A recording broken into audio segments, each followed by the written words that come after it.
আমার ল্যাপটপটা কি দেখা যাচ্ছে? জি স্যার, দেখা যাচ্ছে। ভেরি জি good, sir. Sir. Very good. আচ্ছা, লাস্ট ক্লাসের মতোই আমি প্রথমে তোমাদেরকে বেসিকটা বুঝিয়ে দিব, তারপর ডিটেলসে যাব। ঠিক আছে? তাহলে প্রথমেই তোমরা যখন বেসিকটা ধরে ফেলতে পারবা, বাকি কাজটা একদমই সোজা। ঠিক আছে? আচ্ছা, আজকে আমরা যে জিনিস নিয়ে পড়াশোনা করছি তাকে বলা হয় রাউটিং প্রোটোকল, যেটা তোমার কিছুদিন পরেই ল্যাবে শুরু করবা, রাউটিং প্রোটোকল। ঠিক আছে?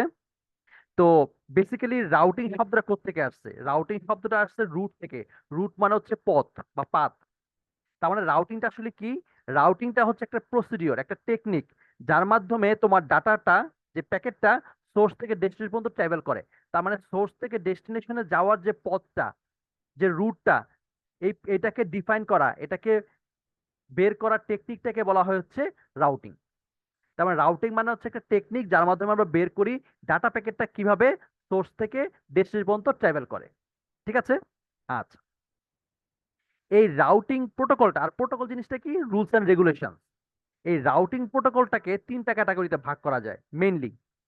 কি কি? স্ট্যাটিক, ডিফল্ট এবং ডাইনামিক। তার মধ্যে ডিফল্টটা ওই স্ট্যাটিকের মতোই, এটা আপাতত দরকার নেই, কারণ ডিফল্টটাও, এটার আলাদা কোনো ক্যাটাগরিও নাই।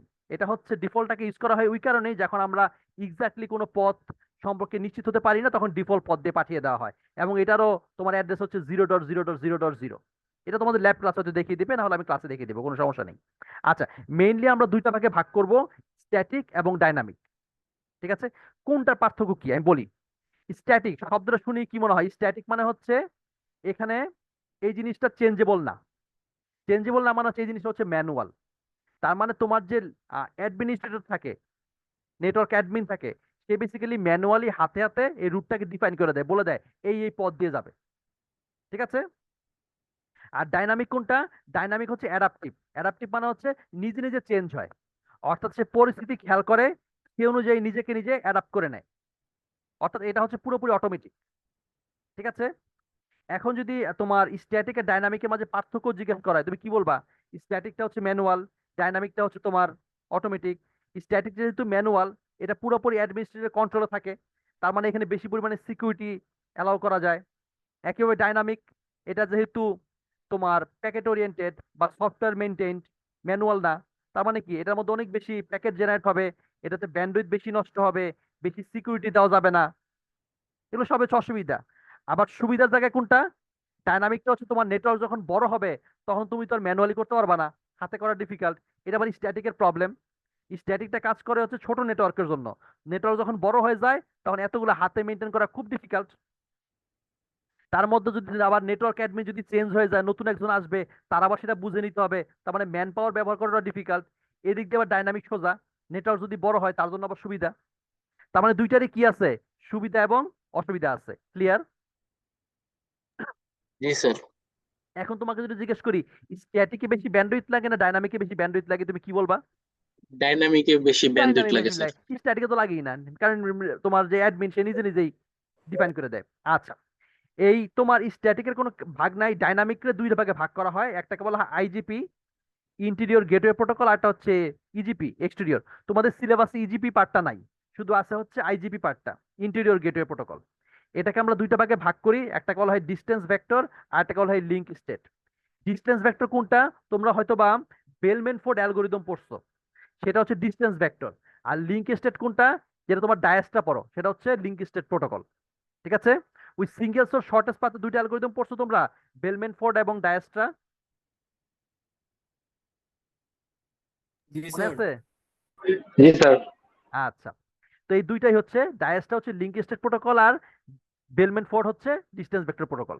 আচ্ছা, ডিস্টেন্স ভেক্টর প্রোটোকলের মধ্যে আমরা বেসিক্যালি পড়বো হচ্ছে RIP, route information protocol, routing information protocol, RIP. এটা আবার দুইটা ভার্সন আছে, ভার্সন 1, ভার্সন 2। আর লিঙ্ক স্টেটে পড়বো আমরা ওএসপিএফ, ইআইজিআরপি, এগুলা। ঠিক আছে? এখন পার্থক্য বলি, কোনটার পার্থক্য কি। বেসিকটা শুধু শোনো, পরে ডিটেলস যাবো আমি। তো প্রথমে যদি আমি ভাগ করি হচ্ছে ডিস্টেন্স ভেক্টর প্রোটোকল আর লিঙ্ক স্টেট, তাদের পার্থক্য কি?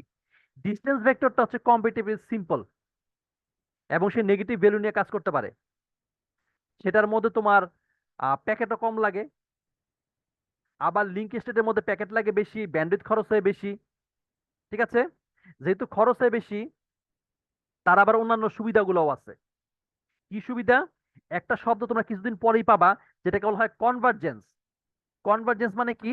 কনভার্জেন্স মানে হচ্ছে সবগুলো রাউটারের কাছে ডাটা পৌঁছানো, সবগুলো রাউটার মিলে একটা ডিসিশন নেওয়ার ক্ষমতা। এটা যত দ্রুত হবে রাউটার তত ভালো।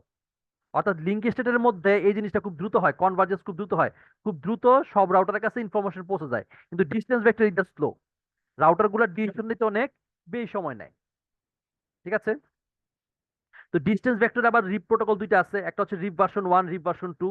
রিপ ভার্সন 1টা হচ্ছে বেশি সিম্পল, কমপ্লেক্সিটি একদমই নাই। এবং রিপ ভার্সনের মেইন প্রবলেমটা হচ্ছে সে শুধু ক্লাসফুল নেটওয়ার্ক সাপোর্ট করে, ক্লাসফুল, ক্লাসলেস সাপোর্ট করে না। আর রিপ ভার্সন 2 অনেক বেশি কমপ্লেক্স, সে ক্লাসলেস এবং ক্লাসফুল দুইটাই সাপোর্ট করে।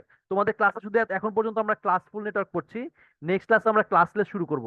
তো ক্লাসলেস শুধু সাপোর্ট করে হচ্ছে রিপ ভার্সন 2, ক্লাসফুল দিয়ে আমরা, তোমার রিপ ভার্সন 1 দিয়ে আমরা কি পাবো না, ক্লাসলেস নেটওয়ার্ক পাবো না।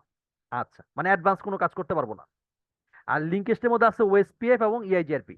আচ্ছা, এখন আমরা ডিটেলসে ঢোকা শুরু করি। প্রথমে আছে স্ট্যাটিক। তোর বেসিকটা কি বুঝছো, কোন জিনিসটা কিরকম ওভারঅল? জি স্যার, বোঝা গেছে। আচ্ছা, এখন আমি ডিটেলসে ঢুকতেছি। দেখো, স্ট্যাটিক কোনটা? স্ট্যাটিক হচ্ছে নন অ্যাডাপটিভ। নন অ্যাডাপটিভ মানে হচ্ছে এটা তোমার অটোমেটিক্যালি চেঞ্জ হয় না। নেটওয়ার্ক সাইজ বড় ছোট সবকিছু হচ্ছে ম্যানুয়াল, অর্থাৎ অ্যাডমিনিস্ট্রেটর বসে বসে সে চেঞ্জ করে দেয়। এবং আমি কোন পথ দিয়ে যাব এটা ডিফাইন করে হচ্ছে রাউটিং টেবিল, একটা টেবিল থাকে, এই টেবিলের মধ্যে বলা থাকে কোন কোন পথ দিয়ে যাব। এটা নন অ্যাডাপটিভ, তার মানে হচ্ছে রাউটিং টেবিলটা অটোমেটিক্যালি চেঞ্জ হয় না, এটা তোমার ম্যানুয়ালি চেঞ্জ করতে হয়। আচ্ছা, এখন আসি সুবিধা কি। অবশ্যই সুবিধা, তোমার এক্সট্রা সিকিউরিটি অ্যাড করতে পারবা যেহেতু ম্যানুয়াল, তোমার ব্যান্ডউইথ বেশি লাগেই না যেহেতু হাতে সেট করে দেয়, কোনো ওভারহেড নাই, তোমার দুর্বল মানের রাউটার দিয়ে এই কাজ করা যায়। এগুলো সবই হচ্ছে স্ট্যাটিকের তোমার অ্যাডভান্টেজ। ডিসঅ্যাডভান্টেজ কি? সবচেয়ে বড় ডিসঅ্যাডভান্টেজ হচ্ছে তোমার নেটওয়ার্ক সাইজ যদি বড় হয়ে যায়, হাতে কিন্তু এত বড় কাজ করা সম্ভব হয় না। বুঝতে পারছি? এতগুলো যদি বিশাল 15-20টা নেটওয়ার্ক হয়ে যায় বা আর একটু বেশি, তখন এতগুলাকে ম্যানুয়ালি হাতে চেক করে করে করাটা বিশাল কষ্টের কাজ। এবং তার চেয়ে বড় কথা হচ্ছে অ্যাডমিনিস্ট্রেটরের ভালো নলেজ থাকতে হবে। অ্যাডমিনিস্ট্রেটর যদি চেঞ্জ হয়ে যায়, মানে নেটওয়ার্ক অ্যাডমিন যদি চেঞ্জ হয়ে যায়, সেক্ষেত্রে খুব সমস্যা হবে, যেহেতু পুরো কাজটাই ম্যানুয়াল। বুঝতে পারছি? অ্যাডভান্টেজ ডিসঅ্যাডভান্টেজ বুঝছো? জি জি স্যার। স্যার। আচ্ছা, তো এটাকে সলভ করা, এটা ডিসঅ্যাডভান্টেজ সলভ করার জন্য আসছে ডাইনামিক। ডাইনামিক মানে হচ্ছে অ্যাডাপটিভ, তার মানে এখানে ম্যানুয়ালি কোনো কাজ নাই, পুরো কাজটা হয় হচ্ছে তোমার অটোমেটিক। মানে ডিভাইসটা নিজে নিজে ডিসিশন নেয়, রাউটার নিজে নিজে ডিসিশন নিয়ে করে। এবং কিভাবে ডিসিশন দেয়? তারা নিজেদের মধ্যে প্যাকেট আদান প্রদান করে, অনেক বেশি প্যাকেট আদান প্রদান হয়। যেহেতু অনেক বেশি প্যাকেট আদান প্রদান হয়, তার মানে কি হয়, তোমার ব্যান্ডউইথ নষ্ট হয় সোজা ভাষায়, ঠিক কিনা? এবং সিকিউরিটি তোমার কি থাকে, কম থাকে। আর সুবিধা কি? এটা তো তোমার যেহেতু অটোমেটিক, এটা কনফিগার করা সোজা, সেখান থেকে তুমি বেস টুট ওস টুট সব বের করতে পারবা। আর ইয়ের মধ্যে, স্ট্যাটিকের মধ্যে এগুলো কিছুই করা যায় না। আর ডিসঅ্যাডভান্টেজ কি? প্রচুর পরিমাণ ব্যান্ডউইথ খায় এবং লেস সিকিউর। আমি কি বুঝতে পারছি দুটার পার্থক্য? জি স্যার। তাহলে স্ট্যাটিক রাউটিং আমরা কোন ধরনের নেটওয়ার্কের জন্য ব্যবহার করব? স্মল নেটওয়ার্ক, ছোটখাটো। আর নেটওয়ার্ক যদি সাইজ যদি বড় হয় তাহলে কোনটা ইউজ করব? ডাইনামিক। ডাইনামিক। ডাইনামিক। আচ্ছা, এখন যদি বলি কোনটার কনফিগার করা সোজা, কোনটা কনফিগার করা ডিফিকাল্ট, কি মনে হয়? Static easy. Static easy? হাতে বসে বসে ম্যানুয়ালি করে দেখো না, জানতে স্পট হয়ে যাবে। আচ্ছা, আর যদি বড় নেটওয়ার্ক হয় তাহলে স্যার ডাইনামিক সোজা। বাবা, ছোট হোক আর বড় হোক, দুদিন পরে তোমরাই কিন্তু কনফিগার করবা স্ট্যাটিক আর ডাইনামিক। তখন ল্যাবে গিয়ে বইলো কোনটা সোজা কনফিগার করা। স্ট্যাটিকে বহু যন্ত্রণা, প্রত্যেক লাইন কোড লেখা লাগে, যন্ত্রণা। আর ডাইনামিক তো জন্মের সোজা, নিজে নিজে সে জি চিনে স্যার, নেয়। বুঝতে পারছি। ডাইনামিক সোজা তো বাবা, ডাইনামিক সোজা, কারণ রাউটার নিজে ডিসিশন নিতে পারে। পার্থক্য বুঝতে পারছো? জি স্যার। আচ্ছা, কোনটা বেশি, এখন বলো কোনটা সিকিউর বেশি? স্ট্যাটিক সিকিউরিটি হ্যাঁ বেশি। অবশ্যই, কারণ এটা ম্যানুয়াল, এটা তুমি ইচ্ছা সিকিউরিটি দিতে পারবা। ডাইনামিকের সিকিউরিটি দেওয়াটা খুব ডিফিকাল্ট। আচ্ছা, এবার আসি তোমার ওই ইসের কি বলে, ডাইনামিকের। ডাইনামিকের আবার দুইটা প্রোটোকলে ভাগ করছি, ডিসটেন্স ভেক্টর আর একটা হচ্ছে লিঙ্ক স্টেট। তাদের পার্থক্য কি? তাদের পার্থক্য তোকে বলছি, যেমন ডিসটেন্স ভেক্টর হচ্ছে সিম্পল, এটা তোমার ছোট নেটওয়ার্কের জন্য কাজ করে। বড় নেটওয়ার্ক হলে লিঙ্ক স্টেট লাগবে, মানে ডায়াস্টার অ্যালগরিদম ইউজ করতে হবে। ডিসটেন্স ভেক্টরে বেলম্যান ফোর্ড ইউজ করতে হবে। ডিসটেন্স ভেক্টরে তোমার যেহেতু প্যাকেট কম জেনারেট হয়, তার কনভার্জেন্স স্লো। কনভার্জেন্স স্লো মানে হচ্ছে সব রাউটারের কাছে খুব দেরিতে মেসেজ পৌঁছায়, লিঙ্ক স্টেটে খুব দ্রুত মেসেজ পৌঁছে যায় এবং রাউটাররা খুব দ্রুত ডিসিশন নিতে পারে। আবার ডিস্টেন্স ভেক্টরে তোমার ব্যান্ডউইথ ইউজেস কম হয়, লিঙ্ক স্টেটে বেশি হয়। আর একটা মনে আছে কিনা জানি না, তোমার বেলমেন্ট ফোর্ড যখন করছো তোমার টেবিলটা কতবার ড্র করা লাগে? তোমরা কি করছো বেলমেন্ট ফোর্ড অ্যালগরিদমে? কেউ করছো বেলমেন্ট ফোর্ড অ্যালগরিদম করছো? জি স্যার, মেবি n-1 বার। ভেরি গুড, n-1 বার। এনটা কি এখানে? এন হচ্ছে ওই সংখ্যাটা, অ্যারের যে সাইজ ওইটা। বাবা, কোডিং এর ওটা মনে আছে? আচ্ছা, এটা ভার্টেক্স, তোমার লিগুলা হ্যাঁ হ্যাঁ, নোটগুলা। ভার্টেক্স, হ্যাঁ, হ্যাঁ নোটগুলা নোটগুলো। নোটগুলা তার মানে তোমার অনেকবার একই লুপ ঘুরবে, এটাকে বলা হয় কাউন্ট ইনফিনিটি প্রবলেম। অনেক সময় দেখা যায় যে কোথায় গিয়ে যে অ্যাকচুয়াল রেজাল্ট আসবে সেটা বোঝাই যায় না, যদিও তুমি n-1 ধরে নিচ্ছ, কিন্তু এটার মধ্যে কাউন্ট ইনফিনিটি প্রবলেম হতে পারে, যেটা আবার ইসের মধ্যে হয় না, লিঙ্কেজের মধ্যে হয় না। তার মানে ওইটার মধ্যে একটা লুপে পড়ে যাওয়ার আশঙ্কা থাকে ডিস্টেন্স ভেক্টরের মধ্যে, এই প্রবলেমটা আছে। ঠিক আছে? তো এখন আমাকে বলো, ডিস্টেন্স ভেক্টর ভালো না লিঙ্ক স্টেট ভালো? এক কথায় বললে। আসলে কোনোটারই ভালো খারাপ নাই, দুইটারই কি আছে, অ্যাডভান্টেজ এবং ডিসঅ্যাডভান্টেজ আছে। তো যেটাই তোমার প্যাকেট বেশি খরচ হয় লিঙ্ক স্টেটে, তাই না? তো এখানে ব্যান্ডউইথ বেশি লাগে, কিন্তু আবার কনভার্জেন্স ফাস্ট হয়। ডিস্টেন্স ভেক্টরে তোমার প্যাকেট লাগে কম, জিনিস হয় দেরিতে। পার্থক্য বুঝাতে পারছি? জি হ্যালো? স্যার, বুঝাইতে পারছি। আচ্ছা, তাহলে লিঙ্ক স্টেট এই পার্থক্যটা ক্লিয়ার। ওকে, আচ্ছা, কোনটা বেশি অ্যাকুরেট এখন বলো দেখি? ডিস্টেন্স ভেক্টর বেশি অ্যাকুরেট নাকি লিঙ্ক স্টেট বেশি অ্যাকুরেট?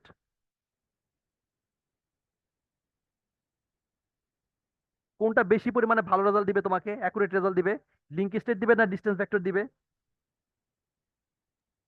Link state.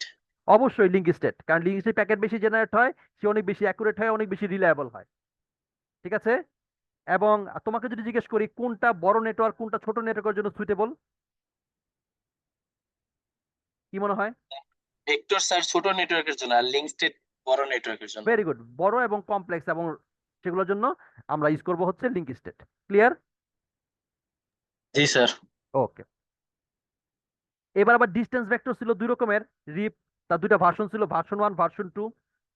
দুইটার পার্থক্য কি আমি কি বলছিলাম, যে রিপ ভার্সন 1 তাকে কনফিগার করা সোজা, তাই না? তার মধ্যে লেস ওভারহেড, মানে প্যাকেট বেশি লস হয় না, কমপ্লেক্সিটি কম। কিন্তু রিপ ভার্সন 1 এর সবচেয়ে বড় সমস্যা হচ্ছে তোমার যে ক্লাসফুল নেটওয়ার্ক নিয়ে কাজ করে, কোনো ক্লাসলেস নিয়ে কাজ করে না, কারণ আধুনিক দুনিয়া সবই তো ক্লাসলেস, তাই না? এইটাই প্রবলেমটা সলভ করে হচ্ছে রিপ ভার্সন 2। সে যদিও একটু তোমার কি বলে, একটু কমপ্লেক্স, একটু ডিফিকাল্ট, কিন্তু তারপরেও সে যেহেতু ক্লাসলেস সাপোর্ট করে। আর সবচেয়ে বড় কথা, সে তোমার একটা নির্দিষ্ট সময় পর ট্রিগার্ড আপডেট দেয়। ট্রিগার্ড আপডেট মানে হচ্ছে যখনই কোনো একটা ইভেন্ট তৈরি হয় সাথে সাথে সে আপডেট দেয়। ওকে, এবং তার কনভার্জেন্স অনেক ফাস্ট হয়। ওকে, এই হচ্ছে রিপ ভার্সন 1 এবং রিপ ভার্সনের পার্থক্য। তো এতটুকু ছিল আজকে আমাদের ক্লাস। তো আজকের ক্লাসটা কি বুঝতে পারছি আমরা? এই পুরো টেবিলে যদি আসি, এই যে পার্থক্যটা, রাউটিং প্রোটোকল সবগুলো আমি বলে দিলাম, পার্থক্য সব বলে দিলাম। এটাই ক্লিয়ার আজকের ক্লাসটা সবাই? জি স্যার, ক্লিয়ার। কোন প্রোটোকল জি স্যার। সব মাথায় ঢুকছে? জি স্যার, মাথায় ঢুকছে স্যার। ভেরি গুড, তাহলে আমি রেকর্ডিংটা অফ করি।